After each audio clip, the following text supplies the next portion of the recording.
Welcome to The Late Show. I'm your host, Stephen Colbert. Thank you all. Thank you all for being here tonight. I assume most of you had reservations to go to CPAC.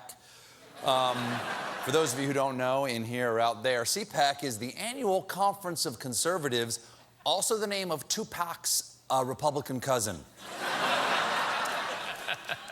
This is the first CPAC since the fractious election, and right off the bat, the moderator tried to bring everybody in the room together. We decided to say that everybody's a part of our conservative family. Yes, we're saying everyone's part of the family, but please pretend Brian is just your roommate for grandma. It's not worth explaining. Let's see, what do you call him? Chief Strategist, is that his name? Chief Strategist Steve Bannon was there, along with White House Chief of Staff and mouse that just landed in the cage of your pet snake. Bannon Priebus, he was there, and contrary to what we know to be true, Priebus and Bannon get along just fine. We share an office suite together. We're basically together from 6:30 in the morning until about 11 o'clock at night.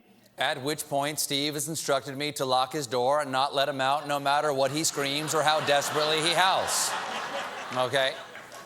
And Bannon really seemed to genuinely to pretend to like Priebus. His job is by far one of the toughest jobs I've ever seen in my life. To make it run every day, to make the trains, and you only see the surface. Oh, so close to saying make the trains run on time. You see that? That was smooth. He pulled out of that. He caught himself before he went full Mussolini there. Now, Bannon just has to resist talking about his Kampf. And Bannon made a prediction for Trump's ongoing war with the media. It's not only not going to get better, it's going to get worse every day. Every day it is going to be a fight. Fun fact, those were also Steve Bannon's wedding vows. Only going to get worse. Speaking, I don't know, is that true? Is it true? I've been told. That's what he said? Yeah, I thought, yeah. Oh, I didn't know that. Speaking of things getting worse, Donald Trump last night said transgender students can't use the bathrooms they want to use. Now, he's going to check what they got down there or something, I'm not sure. But we should have seen this coming, because if there's one thing Trump is famous for, it's telling people where to pee. Now,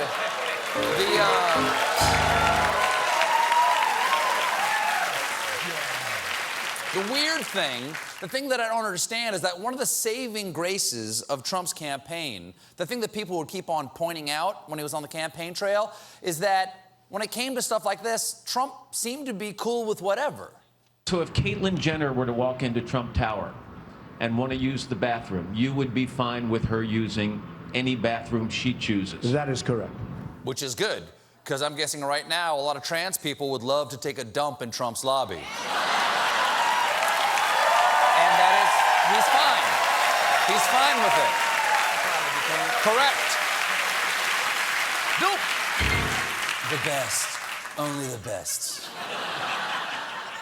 This isn't the only Obama action that Trump is rolling back. He's going to repeal the Affordable Care Act. He's going to rescind environmental protections. He's already replaced Michelle's vegetable garden with a sandbox full of onion rings.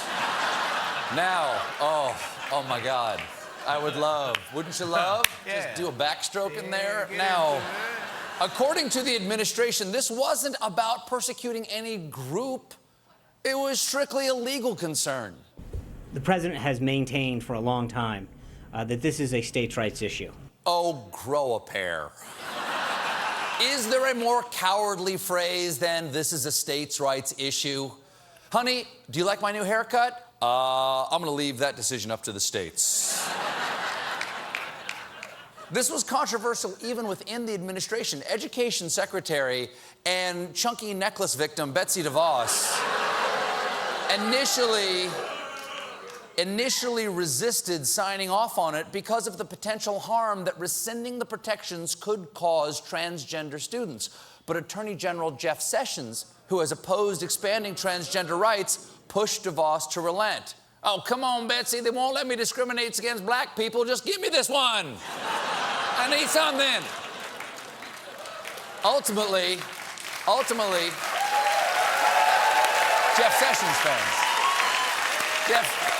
Jeff Sessions fans. Yeah, they Huge fans. Jeff Sessions fans here tonight. Ultimately, Donald Trump sided with Sessions, and when DeVos was faced with the alternative of resigning or defying the president, she agreed to go along. So Betsy DeVos knew it would harm children and did it anyway to save her job. How does she sleep at night? I'll let the states decide.